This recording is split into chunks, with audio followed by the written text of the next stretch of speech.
This is Hannibal here from the HannibalTV.com, and today I have the honor of interviewing one of the greatest lightweight fighters of all time.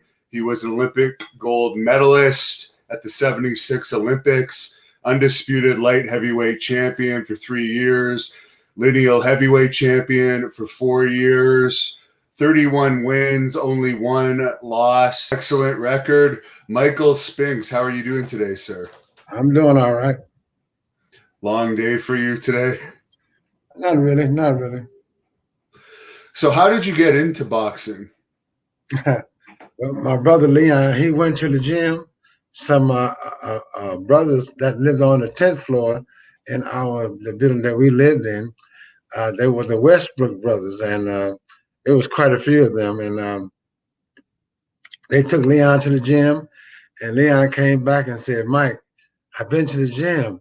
And I think I started some stuff with him the next day, and he put some of those boxing punches on me. And so right away after that day, I went there myself. That's how I got started. Did you realize you were better than your average amateur boxer right away? Not at all. I wasn't. I was losing.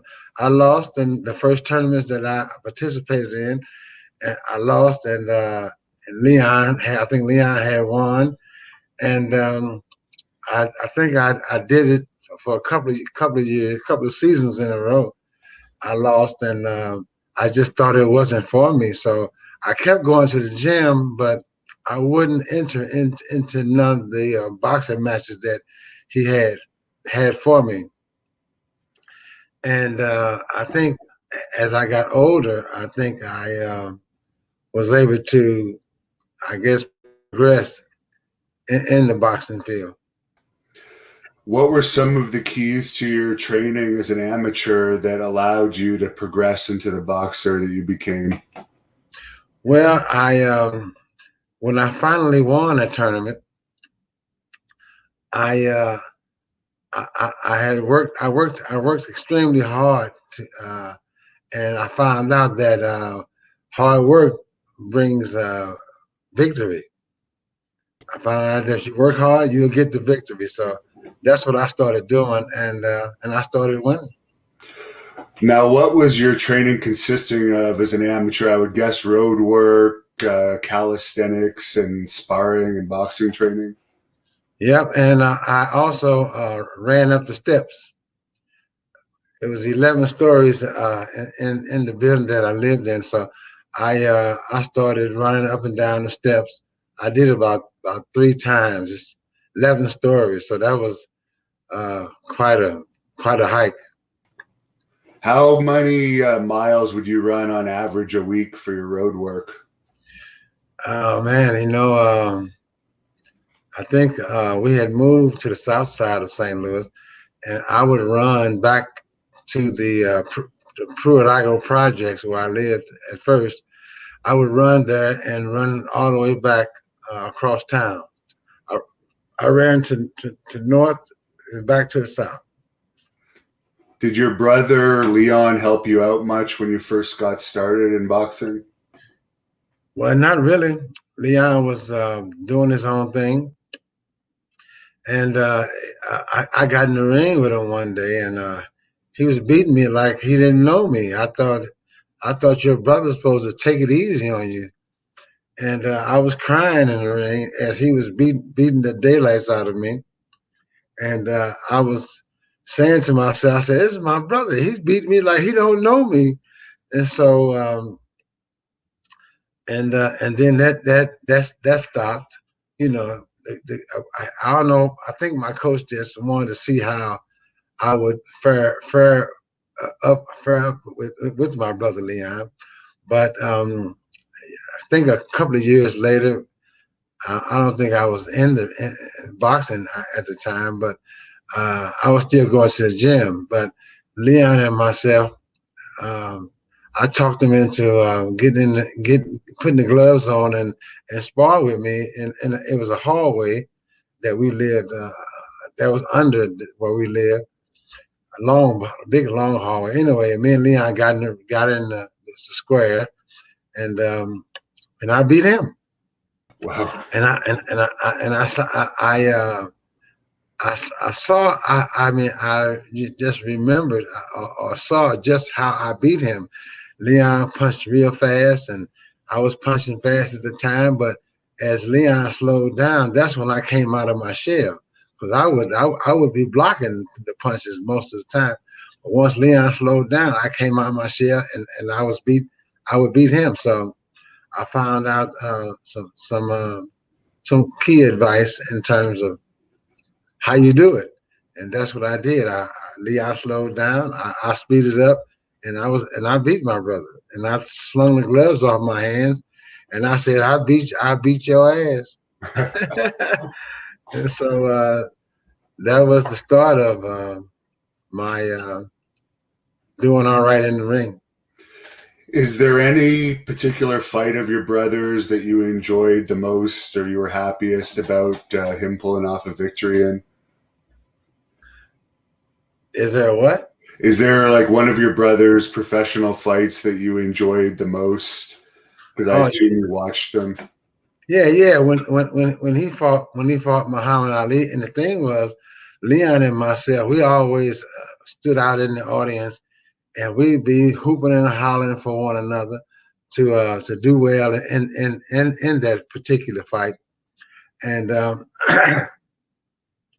but Leon, I mean, we always rooted for one another. And one of the best fights, one of the fights, and as a matter of fact, I pretended to be Muhammad Ali, the way I tried to fight, the way he did, and Leon was beating me up then too, but I wasn't crying at the time. It was a good workout that I had with him.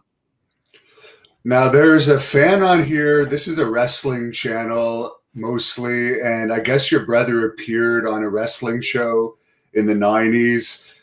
Do you have any recollection of that? And did you ever get any offers to appear in a professional wrestling event over the years? No, I never got invited to participate in a wrestling match, but I think I did see Leon in that wrestling match, and I think the guy was kicking Leon's legs, and Leon's legs were very sore after that. But I never participated. When you would spar in practice, how many days a week would you do heavy sparring?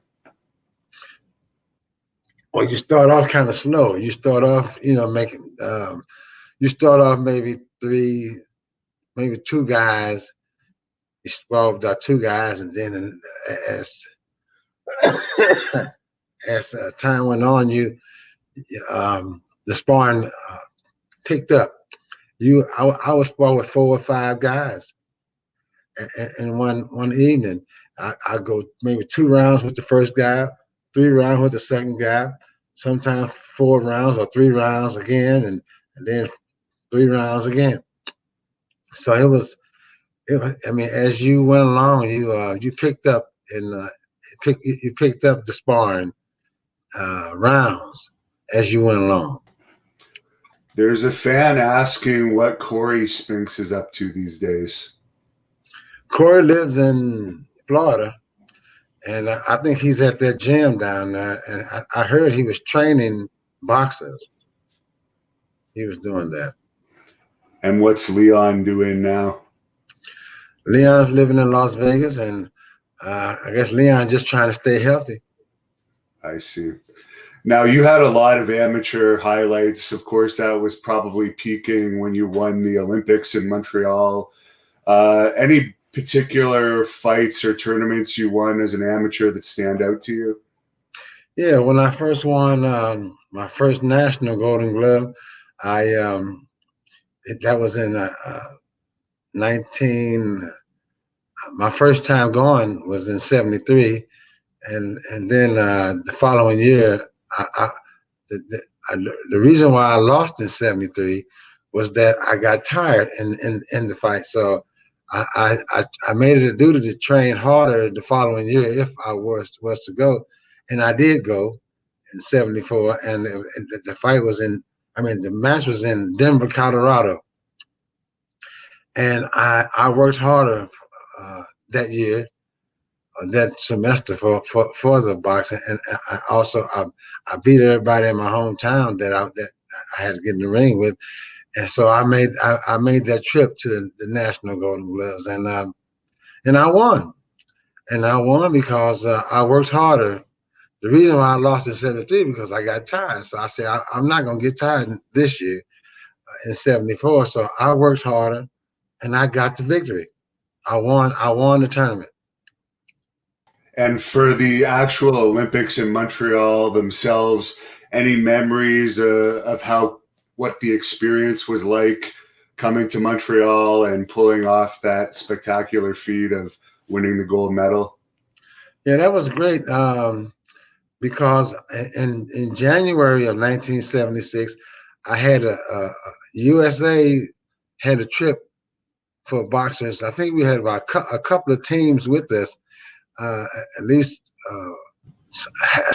about six guys had extra guys in their weight class, and I think I had his name was let me see, what was his name? Anyway, we had a couple of guys in six weight classes, and we went to Russia, Moscow, Russia to fight. And I fought I fought the first in Moscow. I fought the '72 Olympic champion, and I beat him, but they gave the decision to him. And so I think the next time I fought a guy named Rufat Reskiv, and I saw Leon match up with him in the bouts where they had the American heavyweights boxing the Russian heavyweights, and I saw Leon fight this particular guy. And so when I got to the town, that township, they put me in the ring with him. And the thing was, I had did well with Leon, so for some reason I just couldn't get afraid of this guy that Leon fought from Russia. I couldn't get afraid of him. So it was strange that that I wasn't getting afraid, because I mean, when you don't fear your opponents, a lot of times you get beat. Anyway, I got in the ring with the guy, and he made a funny move, and I said, okay, next time he make that funny move, I'm going in. I'm going in for the kill. So he made that funny move again. I went in, and next thing you know, I was sitting on the canvas, and I'm looking up at the lights over the ring. I'm saying, "Oh, how the hell I get down here?" So anyway, we couldn't get a decision over there in Russia, but he beat me there. And just so happened in Montreal, he was in my weight class at 165 pounds. So I had a chance to get him back, and we got in the ring, and I did it to him. I stopped him with a body shot. So that was a memorable victory, because I won the gold medal when I beat him in the finals. And you mentioned that fear is important for actually winning a fight. How did you deal with fear and nervousness going into fights to use it to your advantage rather than to some people it'll be a disadvantage? It'll make them tired, or it will make them not think straight. Yeah, when you have fear of your opponents, you kind of like cover all your bases, and in what you do in the ring, you protect yourself a lot better, and you don't run into things like I did when I didn't have any fear for the Russian in Moscow. I got in the ring, I didn't have no fear for him, and I got hit with a hell of a right hand, and next thing you know, I was sitting up looking at the lights over the ring. So fear sometimes you can use to your advantage, and that's what I did with fear. How was your popularity as a fighter after you won the Olympics? I would imagine you'd start being recognized at that point in your life by boxing fans and people recognizing you as a celebrity for the gold medal? Well, after the Olympics, I came home and they had a little motorcade from the airport to take me home where I lived, and that was that was pretty much. I was really being recognized in my hometown.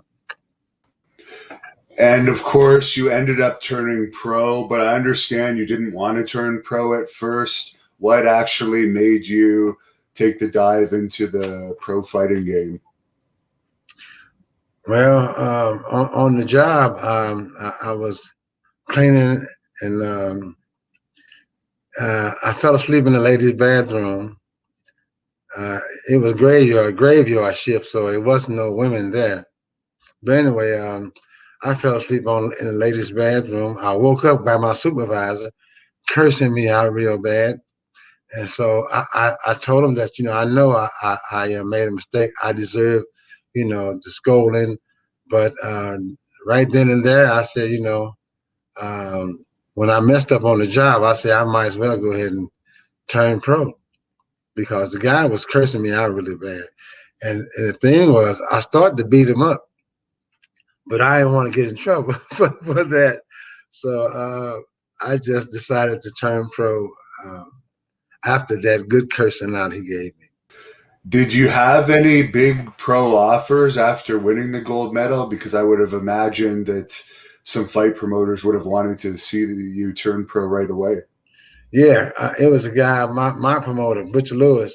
He came to the press room where I guess everybody that won a gold medal would go to I guess if somebody wanted to talk to him, they would lead them to this press room that we had.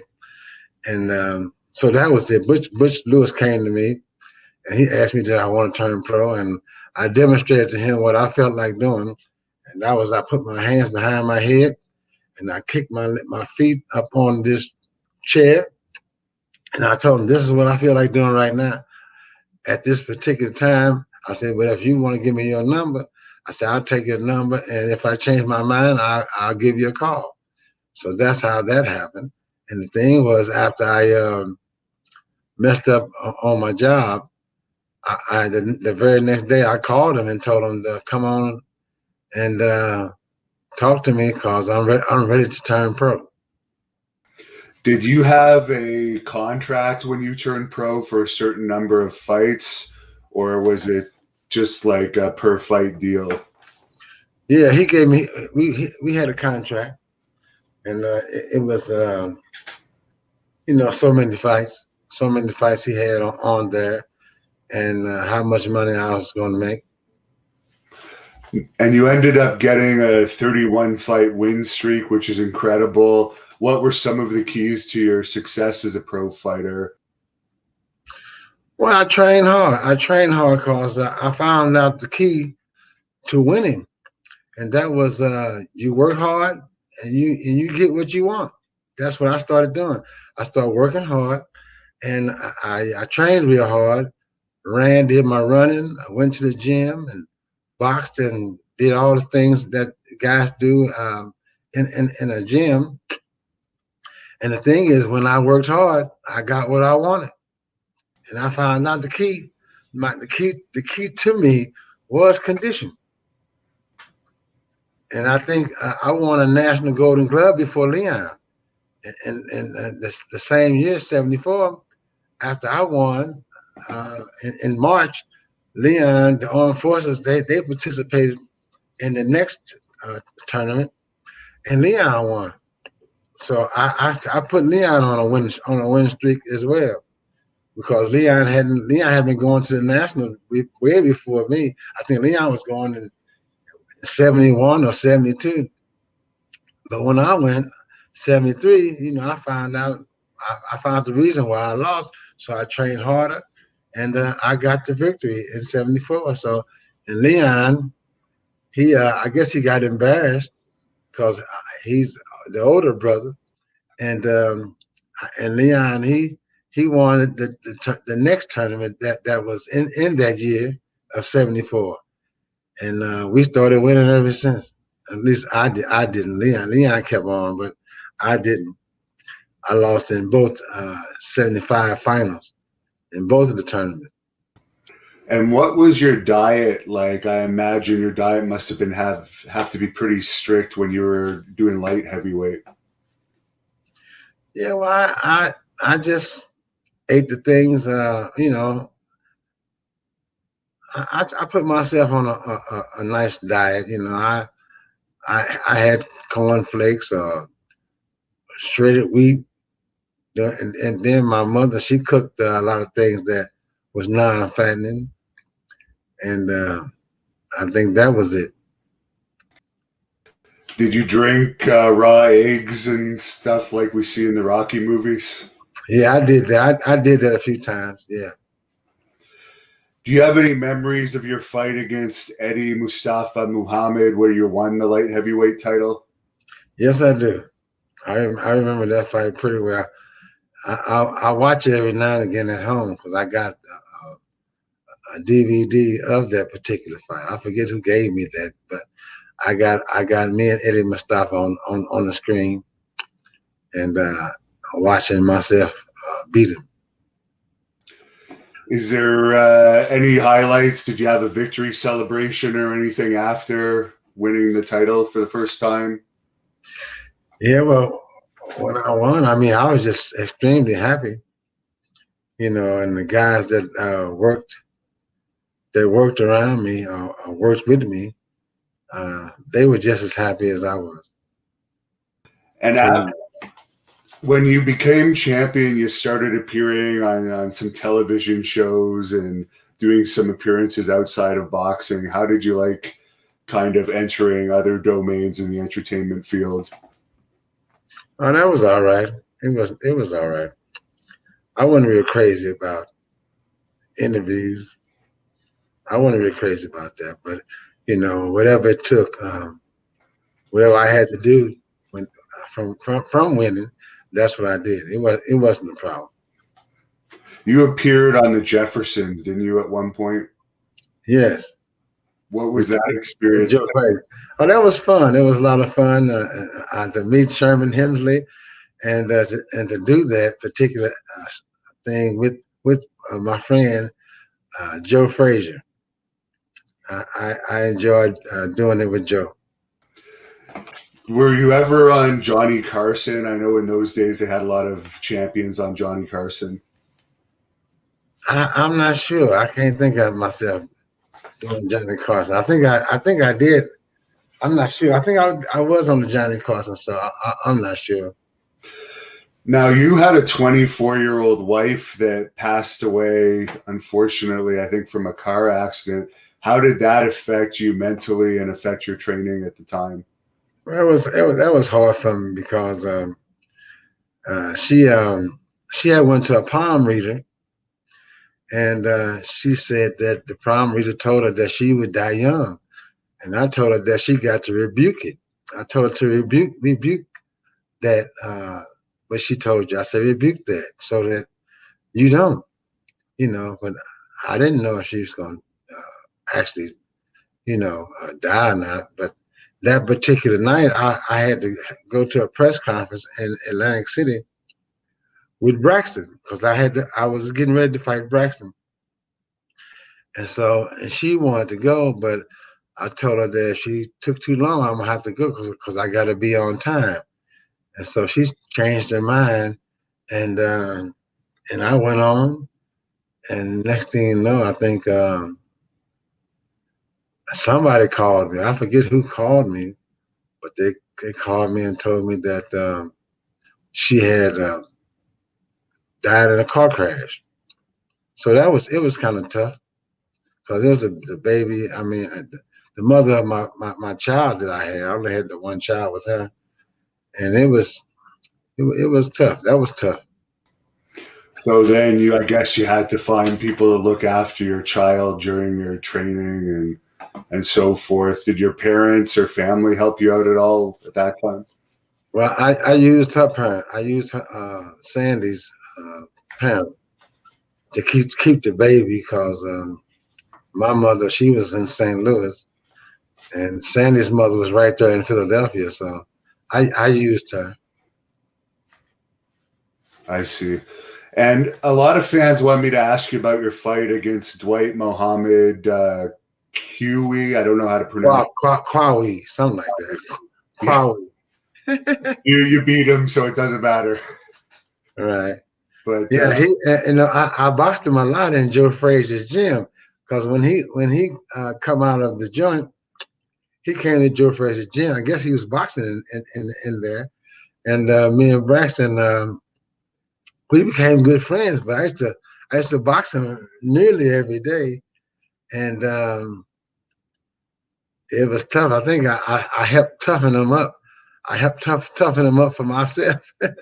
So anyway, we got along, but we boxed nearly every day.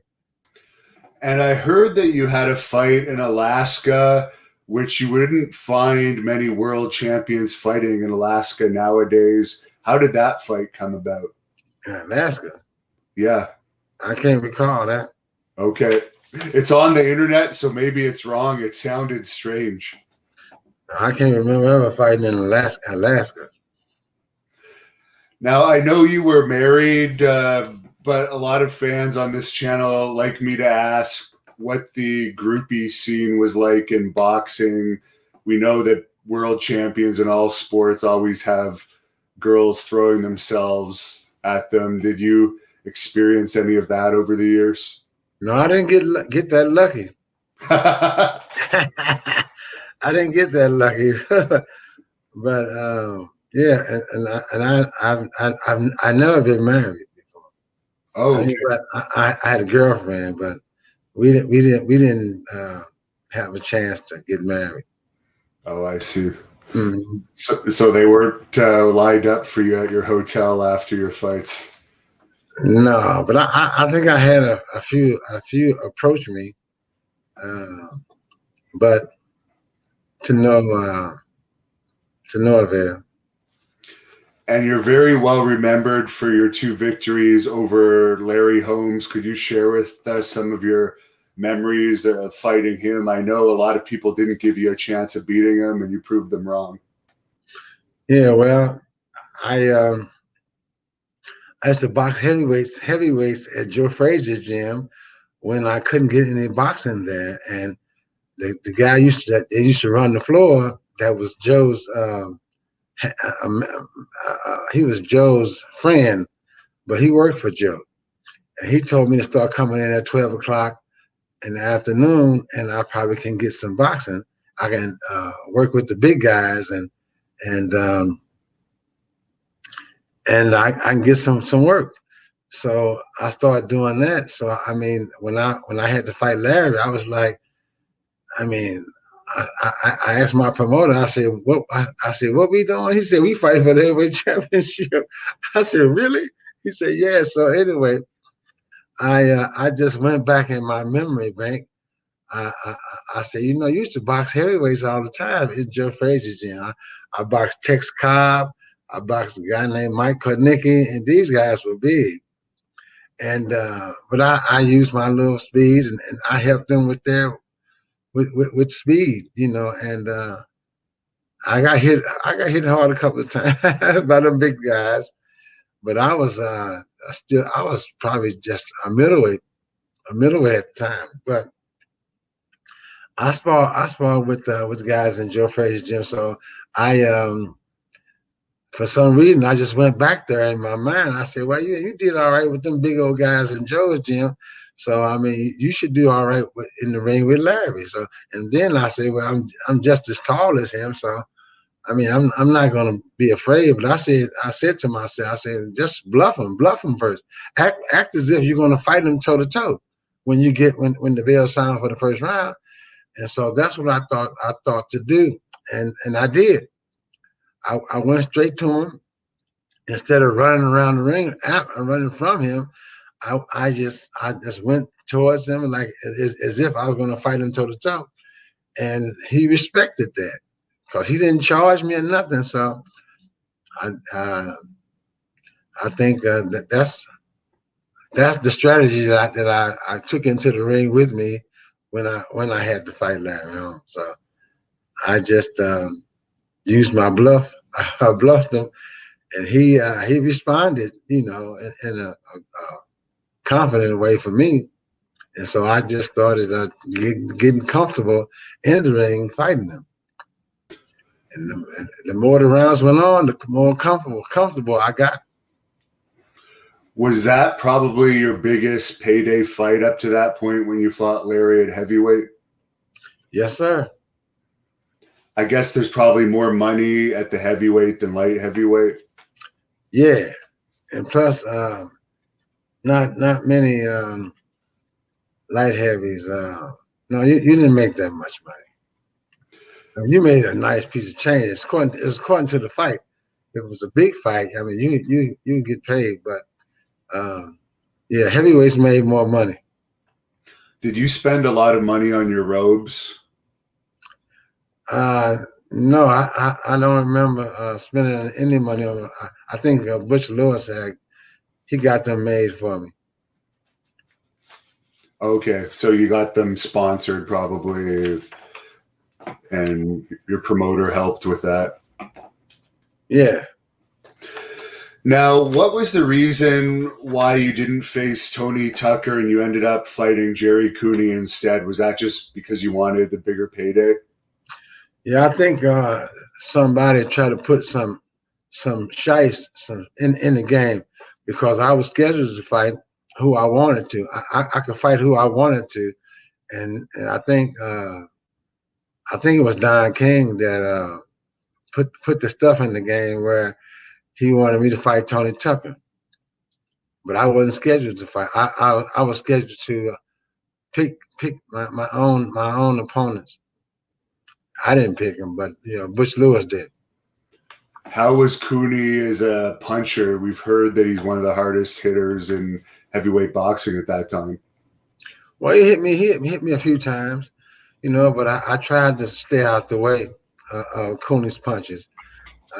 But he swatted me a few times, and I knew right then I had to stay out of his way. How is it appearing with some of these boxers that you've fought in the past now when you do appearances? I saw you in Cornwall, Ontario last year with Larry Holmes and Jerry Cooney, for example. Is it awkward at all since you fought them, or is it all business? No, that's no problem. There's no problem. I mean, I beat them, and guys have boxers. They have a thing where they respect each other, and I beat them, but I don't think they're still mad with me. I don't believe. Now, this is an interesting fan question from Carlos. He's asking that he saw you on a TV show in the early 80s where you got in the ring with some tough guy who was not a pro boxer and you beat him up easily. It was one of those make your dreams come true type shows. Do you have any recollection of that? No, I think I got in the ring with, it was a football player, I think. I can't remember. I think it was it O.J. Simpson? I think it was O.J., but I can't recall. Was that common that they would have you do exhibition bouts like that just to help your popularity, I guess? No, I didn't do many exhibitions like that. I didn't do that. And of course, everyone remembers your fight against Tyson. It's on all of Tyson's highlights. And unfortunately, I guess it wasn't your best fight day. Any thoughts of that fight? That was your one loss after 31 victories, which is an incredible record. Yeah, well, it's okay. I got in there and I thought I did what I can do. But if I had to do it all over again, I would run around the ring for a while and not try to hit him the way I did in the fight. Would that have been one of your biggest paydays, that fight, if not your biggest? Yes, that was it. That was my biggest payday. There is this infamous story about Mike Tyson punching a wall before your fight back in the dressing room. Is that all just folklore, or is there any truth to that? No, I don't know. I wasn't on his team, and I don't know what he did in his dressing room. But I know when I got in the ring with him, he hit me. He hit me, and I went down. Now, what do you think about this upcoming fight with Tyson and Roy Jones Jr.? I think it's going to be in November in Los Angeles. Tyson getting back in the ring after all these years. Sure, I don't know what to think of the fight, but I don't. If Tyson, he still should be able to fight, and I don't think unless Roy Jones got real fat. But Roy wasn't a heavyweight. But if he's going to fight as a heavyweight, I wish him good luck. But he's fighting Tyson, so and Tyson still should be able to hit pretty hard. I don't think Roy got a chance. Someone says the football player you fought, his name was Mark Gastineau. I guess somebody looked it up. Yeah, I didn't fight him, Gastineau. Okay, I don't remember. I see. So as far as pro football players, you said you were in the ring with the one. How do you rate their toughness compared to boxers? Well, getting hit in the face that's a turnaround compared to getting slammed to the canvas. A lot of people can't take punches to the face. No. Do you think you would have potentially done an MMA fight if MMA had been around back when you were at your peak? No, I wouldn't have done that. I don't want, I wouldn't want to be getting kicked on my thigh, in my gut, upside my head. No, I couldn't do that. Do you feel you had extra pressure on you because of your brother's accomplishments as a boxer? Nope. Is there anything in particular you did to develop your own punching power? I worked hard. I had a good coach. I had a good coach that taught me how to fight, and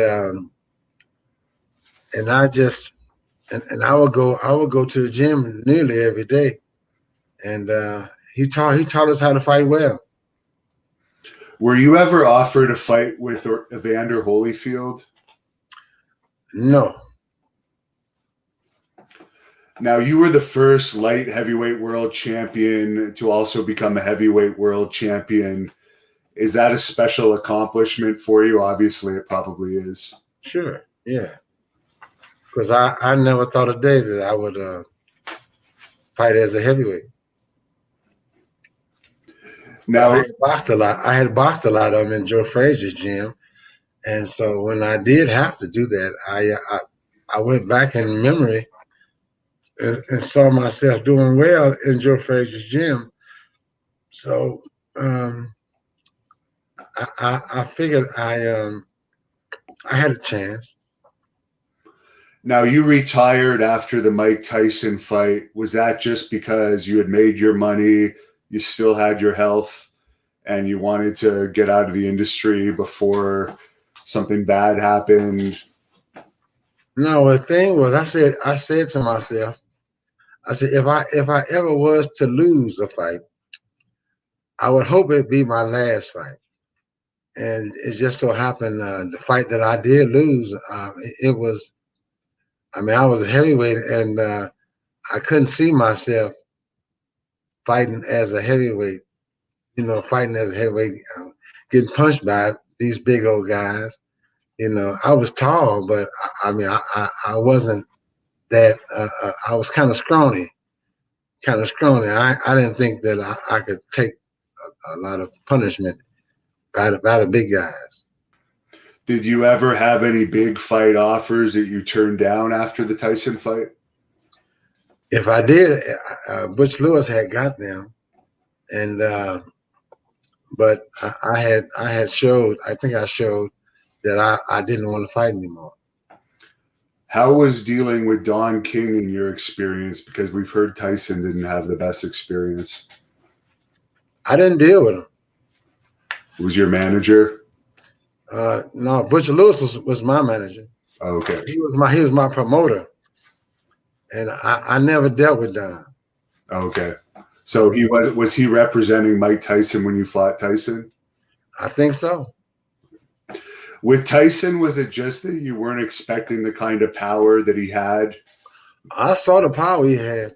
I had to avoid getting hit by it, but he had fast hands and he punched real hard. So I had my hands full. I knew I had my hands full. So I said, hey, you gotta do the best you can, though, brother. So that's what I did. I did the best I could, and I made a mistake. I know you trained some fighters after your retirement. Is there any fighters that you're particularly proud of working with? No, I didn't train no guys, but I worked with the finger twins that Butch had signed up from St. Louis, but I didn't really train them. Okay. Now, have you seen Tyson Fury box, and how would you have gone about boxing Tyson Fury if you had been matched up with him? Tyson Fury? Yes. I can't even think who's that?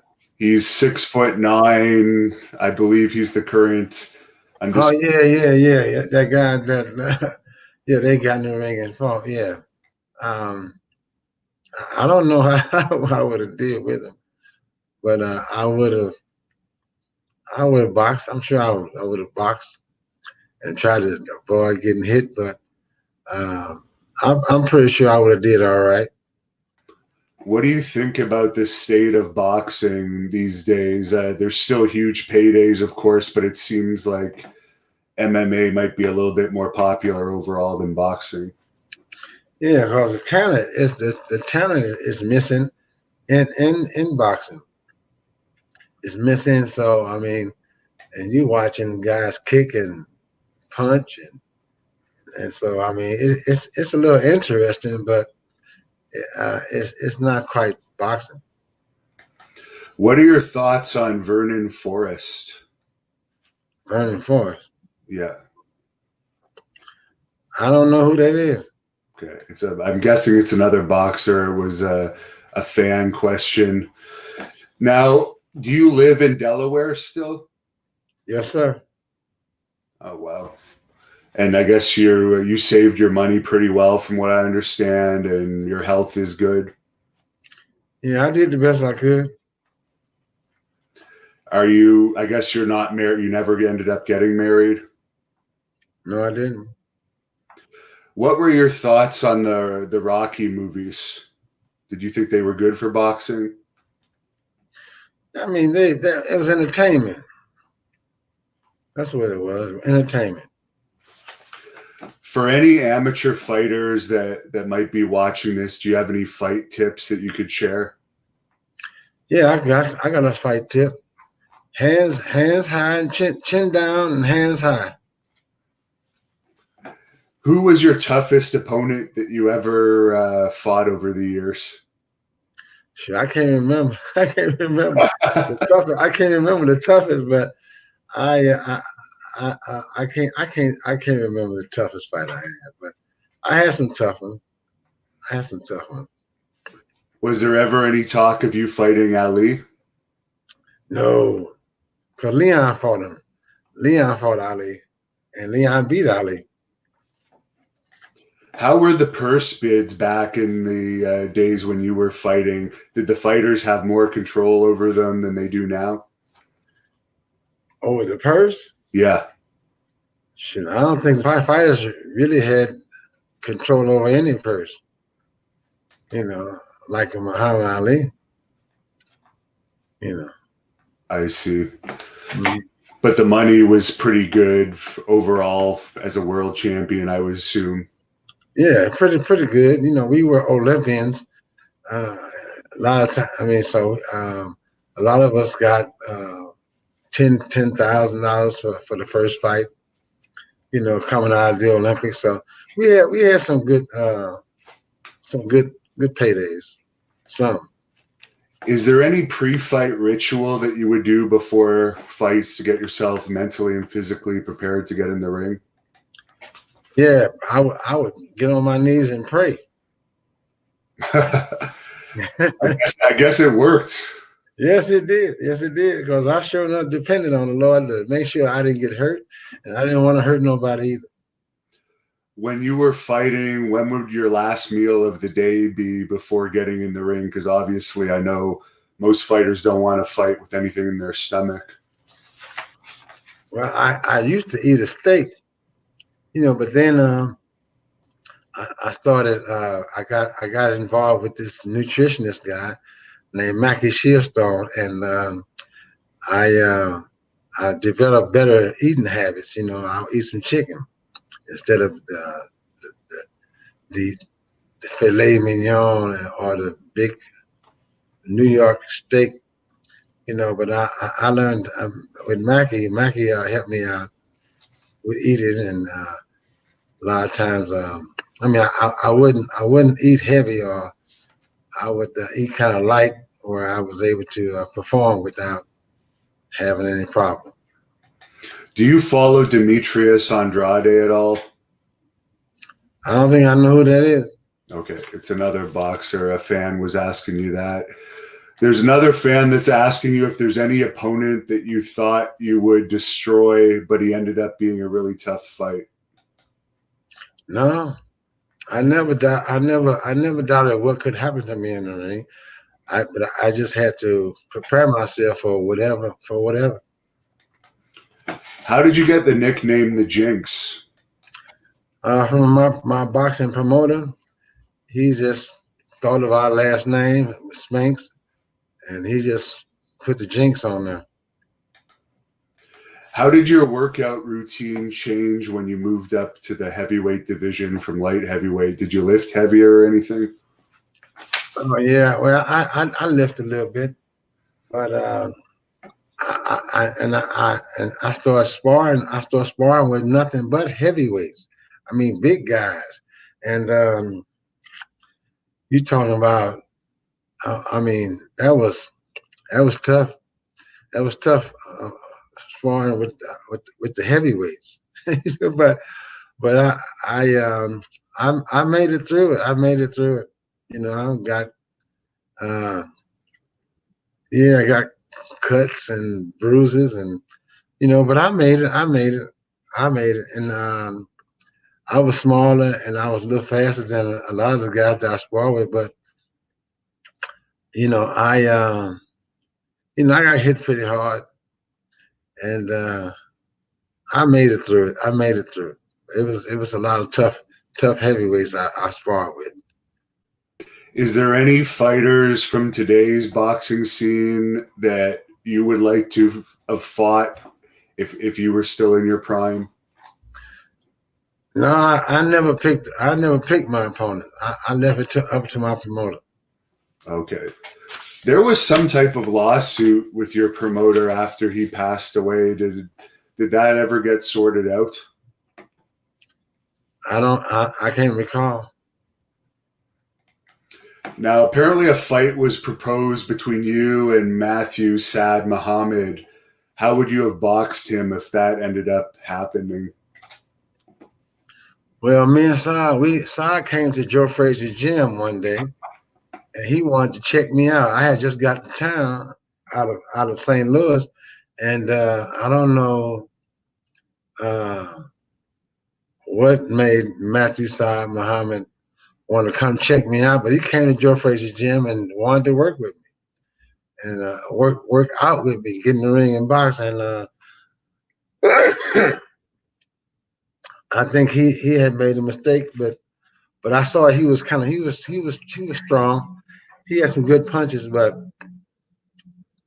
I had faster hands, and I think I kind of he didn't do too well in that boxing match that we had in Joe Frazier's gym. Who had the best chin of anyone you fought, in your opinion? Lord, I can't recall. In your mind, who are some of the best boxers of all time? In my mind, who are some of the best boxers of all time? Yes. Mm. Well, you had a lot of them. You had a lot of guys that could fight. You know, I can't remember all of them. You know, but I know Leon and myself. We were pretty good coming out of the Olympics, and you had Muhammad and Joe Frazier, Kenny Norton. You had a lot of guys that could fight. There's a fan asking if your Olympic gold medal victory was the favorite win of your career. Yeah, 'cause, I mean, it was revenge. He beat me in Russia, and then I got him back for all the marbles in Montreal. So that was a great win for me. I owed him a butt whooping because he beat me in Russia. And so when I got a chance to fight him, get him back, and I did him worse than he did me. He knocked me down in Russia, and I knocked him down in Montreal, and even hitting him with a body shot that stopped the fight altogether. So I did him worse. I did him much worse than he did me. There's a fan asking how you prepare to fight a guy like Sugar Ray that has super speed. Sugar Ray, shoot, I don't. I guess you just try to rumble with him, but Ray was not in my weight class. So if I had to fight Ray, I'm sure I would have beat Ray because I'm a much heavier boxer than Ray. But Ray was good. He was our teammate in Montreal, and we voted him in as being a team captain. So yeah, Ray was pretty good. He could fight. There's a fan asking how you want the Spinks family legacy to be remembered in boxing history. Well, it don't matter. It don't matter. We in there somewhere. I imagine you're probably in numerous Hall of Fames already. Yes. Which ones are? Well, I know you're probably in a ton of them, but like, what are the main Hall of Fames you're in? Well, in Canastota, that's where I got inducted first. And was that 94? Wow. Yeah, that was it. Is there any city that you liked fighting in the most? Not really. I didn't care where they put the fight up or where we were fighting. As long as they had a ring and it was safe. What are your hobbies now that you're retired and long out of boxing? Is there anything you like to do in your free time? Well, I like to do a lot of things. Yeah, I like to do a lot of things. You know, I can't. Well, it's kind of hard to remember everything now. Do you travel much? Yes, yeah, I do that. I travel pretty a lot more now than when I retired. Who do you think the best pure boxer is in the Spinks family? R.Y. Martinez is asking.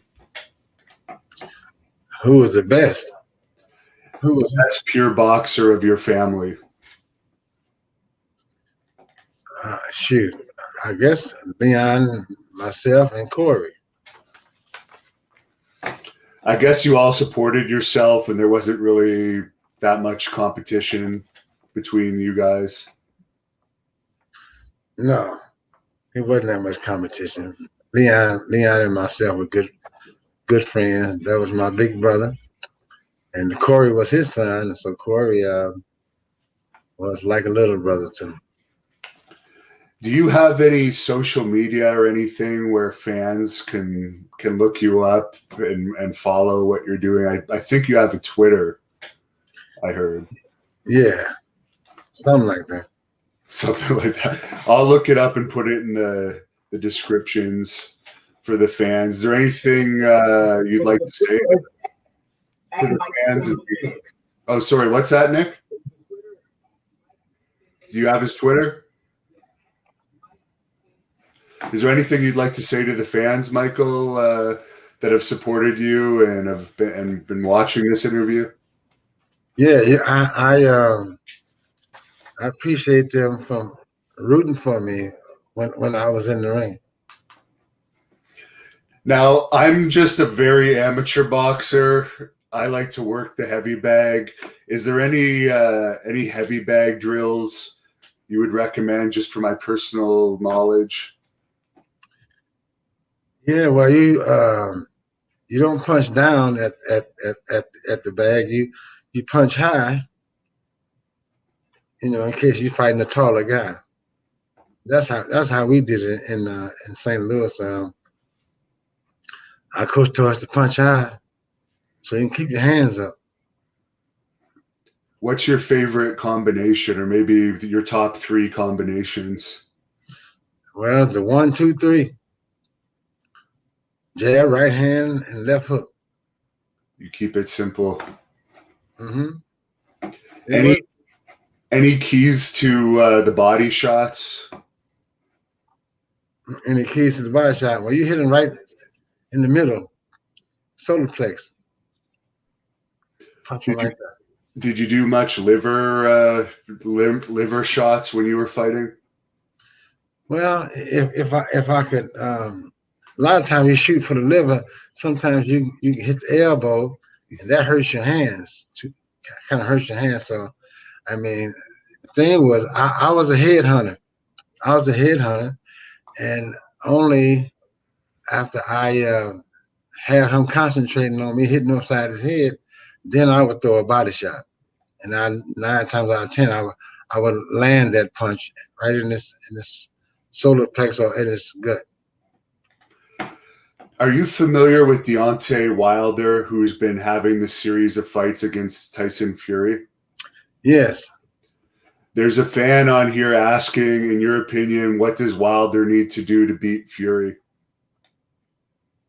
Well, he just needs to keep his hands up, and I mean he got to use them straight punches. Straight punches. There's another fan asking, what's the best way to work a punch? I guess to work on your punches. Yeah, well, that's it. You got to work on them, but you put your hands up and you shoot your shots right in front of you and bring your hands back to protect your face. What are your thoughts if you have your hands up on the people that fight with their jab hand faced outward so it has a little bit more snap to it? Do you think there's an advantage to that, but it's harder to block? Yeah, I don't think you should hold your guards while you got your fist facing you. You got to have your hands, kind of even. As you punch, you can turn it over and land a good punch. You punch you try to use the knuckle surface, the 2 knuckles up top, and you land better shots like that. And finally, do you have any tips for training for the bobbing and weaving and the actual avoiding of punches? Yes, that's what you gotta do. You gotta bob and weave. Sometimes you can put your hands up, but you gotta bob and weave. You gotta go to side, or step back, step forward, and you bob and weave to avoid getting hit at will. And did you ever do any sparring in the gym where you're not actually punching and you're just avoiding punches to work on that? Yeah. Our coach had us doing that. He had us. All we could do was bob and weave, and he put a smaller guy, not a big guy, in front of you, and all he did was jab, just many jabs, just jabbing, and all you could do was duck and knock the punches down, and it helps you with your defense tremendously. Well, thanks a lot for doing this interview. I really appreciate it. I'm a big fan of yours, and I'm a big boxing fan. I appreciate the boxing tips. I'm going to work on some of that stuff. All right. Is there anything you'd like to say to close this off? Thanks again. It's been an honor. I enjoyed the interview, and that's about it.